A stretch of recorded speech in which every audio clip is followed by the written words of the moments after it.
Hey everybody, it's Screaming Screen. Don't forget to hit that like and subscribe button. It's the best way to keeping up to date with all of Screaming Screen's great new videos. Marvel's Netflix TV shows have been going downhill for a while now. While there's been the odd highlight, The Punisher, for example, Iron Fist, The Defenders, and Jessica Jones Season 2 were all major disappointments, hence why there didn't appear to be a lot of excitement for Luke Cage's second season before it debuted last week. Thankfully, it managed to massively exceed expectations. Season 2 was an amazing ride and left Luke in a very different plateau where we first found him. The show also avoided going downhill the same way Season 1 did when it introduced Diamondback. Now, we're taking a look at Luke Cage Season 2's best Easter eggs, references, and cameos. It goes without saying that major spoilers can be found below, so read on at your own risk. However, if you're curious about what's to come or have watched the show Where's My Money,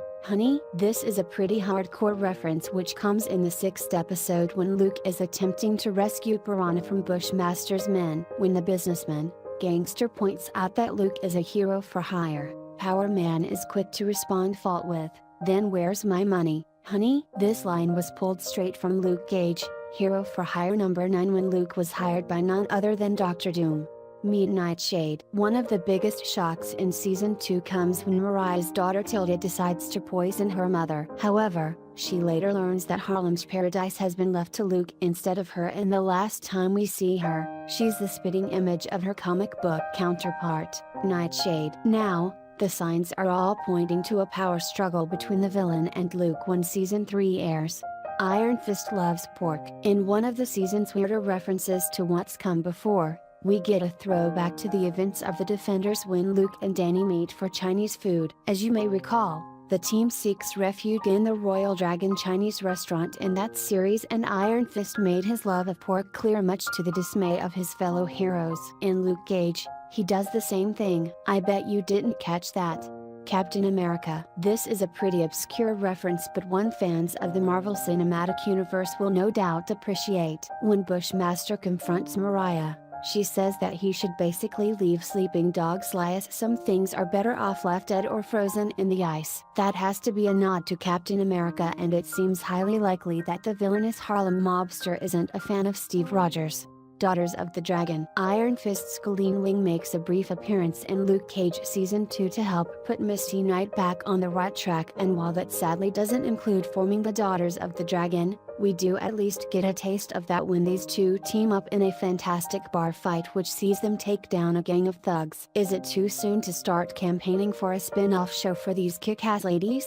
Power Man. Luke is referred to as Power Man a few times in Season 2, including fairly early on by Claire. However, the coolest nod to his comic book moniker comes when DW shows off a new hoodie with the classic Power Man comic book logo on it and points out that Power Man and Iron Fist has a nice ring to it. When we're finally going to get that Heroes for Hire spin-off obviously isn't clear.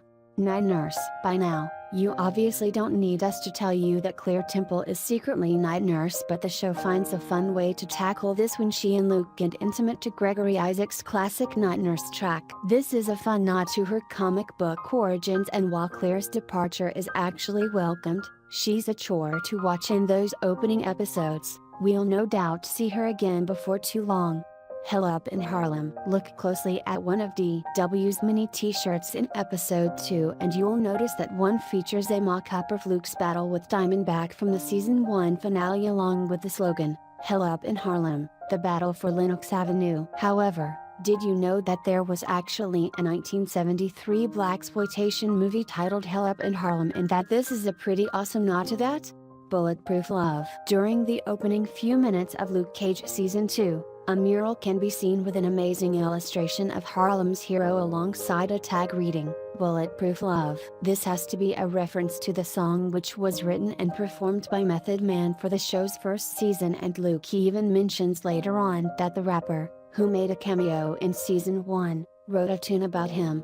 The Battle for New York. Once again, it appears as if Luke Cage is set in the past because there's no mention of the Sokovia Accords or Thanos attack. Instead, We get yet another reference to the events of the Avengers when Misty Knight mentions how serious it is to be caught in possession of any weaponry tied to the incident. This makes the show feel extremely dated, but we still get references to Donald Trump. The Defenders. The events of the Defenders are very briefly touched on when Matt Murdock's sacrifice is mentioned, and it's now clear that in the weeks, months, which have passed since the events of that series, Daredevil hasn't resurfaced. On the plus side, we do get an appearance from Foggy Nelson, and he's clearly moved on from his Nelson and Murdock days because he's a pretty high-profile lawyer these days.